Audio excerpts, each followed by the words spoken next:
In speculative fiction, it's a very common practice to take pre-existing characters or individuals from other settings or even real life and wonder how they would fare in a certain fictional setting. Warhammer 40,000 has a long tradition of this, whether it be people comparing Halo Spartans or some of the various factions from Star Wars to their equivalents in 40K.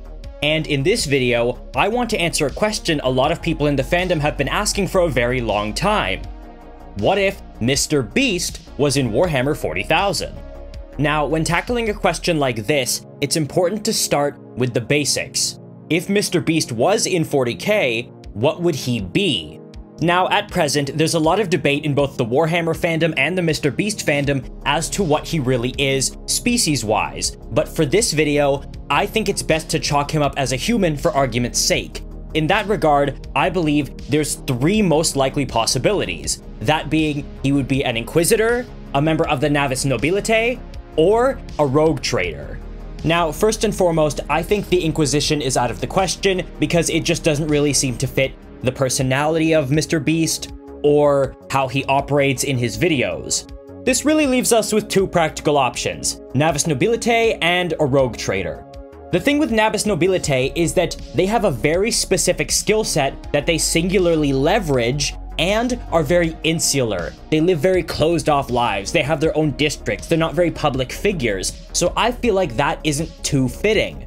But a rogue trader I think would be perfect, because Mr. Beast does gain wealth, yes, but he does so through his various operations in an ongoing way. He doesn't really just rest on his laurels even though he has the money to do so.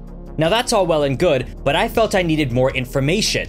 But as many of you will know, Mr. Beast does not yet have any articles on any of the Warhammer wikis like the Lexiconum or the Warhammer Wiki or even his point sheet on Wapedia. So I had to look elsewhere. Namely, I found a website called Wikipedia, which covers a lot of topics that are not Warhammer related. Therefore, it is pretty niche, but you can find some really interesting stuff on there. Namely, he doesn't really come from money, which is something common for the families of rogue traders. Normally, if a family's really rich from the outset, they won't really bother going with a warrant of trade, but if a family is not as well off, they will start sending children out with those warrants, which does create that analogy once again of Mr. Beast being a rogue trader if he was in a 40K setting. Now, let's say he has made that money and has resources. If he was to start doing what he does, where would he start? Well, in my opinion, since his closest approximation would be to the Imperial humans of 40K, I think it would be to fix the Golden Throne. When you have these very large amounts of money, you can often cultivate a network of information, and it probably would eventually reach him that the Golden Throne isn't doing well, perhaps it's failing, and besides, many rogue traders often do originate from Terra anyway. So, using his money and his resources, he might be able to have the Golden Throne repaired or refurbished to the point where the Astronomicon would be firing at full capacity. This is similar to how many of the people who know about this are Inquisitors, and rogue traders often have very close ties with Inquisitors. They often help them out. So I see that as being the first real big act. But for those more familiar with Mr. Beast canon, it often happens that after he does one of these things, there will be some sort of backlash. Instead of Twitter though, I believe it would be maybe across the noosphere. The main criticism here would likely be that, oh, he's propping up this very tyrannical and controlling empire by healing the Emperor. It would never be about the Astronomicon or things like that, but they would say, hey, the Emperor was a dictator and his Imperium now is very dictatorial, therefore you're propagating that system by fixing the chair. I think it would be really interesting to see that discussion play out in 40K. And, interestingly, I think it would lead very nicely into the next act he could do, which in this case would be something related to the Eldar. The reason I think this is because fixing the Golden Throne would give him access and a bit of knowledge about Eldari technology. We know this from the fact that even the Custodes themselves tried to employ the help of the Dark Eldar to fix the failing Golden Throne. And furthermore, being a rogue trader, he would likely have some established connections with various craft worlds. So, after fixing the Golden Throne, the question would be, after he learns about Eldari technology, hey, what's going on with them? Which is why I believe the next thing he would learn about would be the restoration of Craftworld Bael'Tan. Now, as a refresher, Craftworld Bael'Tan was shattered right at the tail end of M41 during the formation of the Cicatrix Maledictum.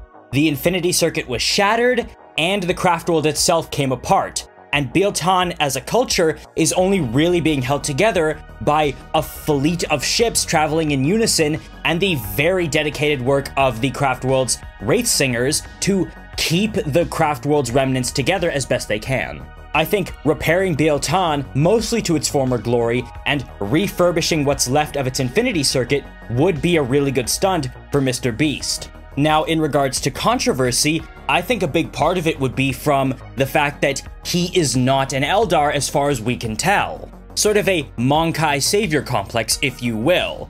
And many people would likely say, hey, they were managing just fine on their own, why are you getting involved? Very much a sort of mind your own business sort of thing.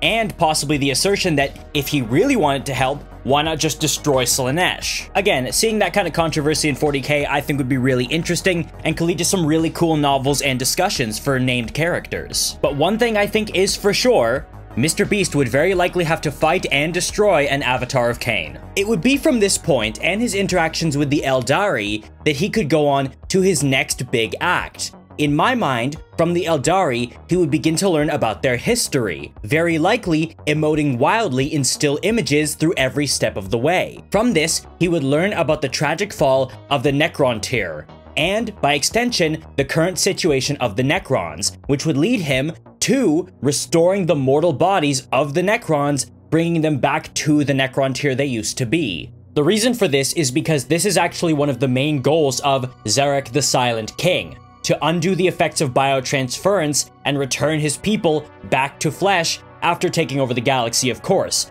Kind of. It's also stated that the Silent King views humanity as the only viable successor for the galaxy, and that the Necrons should be fending off the Tyranids in order to preserve humanity, yada yada yada. It's interesting, and it comes up in a short story involving Lord Commander Dante. But moreover, that is one of the stated goals of the Necrons, and there's even an entire tomb world dedicated to researching how to undo the biotransference, called Zantragora. And that would be the likely starting point on how to achieve this, by funding and aiding the Necrons working at Zantragora.